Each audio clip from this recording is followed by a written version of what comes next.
देखो ये दोस्त आए अभी, वैसे तो कोई आता नहीं है, एक ही दोस्त मिलने आए हैं, मौलाना हाजी साहब। आइए। हाजी उबैद। ये कौन हाजी उबैद। नहीं, ये कौन है? ये बता जिसको तो मेरा इंट्रोडक्शन दे। कोई भी नहीं, मैं तो अपना रिकॉर्ड कर रहा हूँ।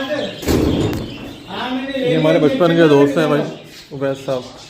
कह रहा हूँ इंजेक्शन ले पहचानती लिए, हैं? मैं निकल। अस्सलाम वालेकुम। ये इसकी दाढ़ी से डर तो नहीं गई? क्यों?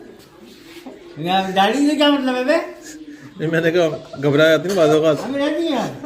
नहीं ना, मुझसे नहीं ना, मैं बेटा हूँ उनका। ये तो कहते हैं।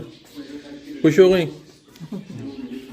चलो भाई, उबैद साहब हैं हमारे बचपन के स्कूल के दोस्त नहीं, और ये प्रोग्राम है- ऑर्गेनाइजर। जिसको आप जो है सारी डिटेल बता रहे हैं, ये नहीं ये तो समझ- जाएगी इंटरनेट पे।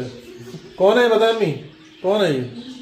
बताए उबैद पूरा नाम बताए। उबैद उबैद रहमान, उबैद रहमान। ये मेरी अम्मा।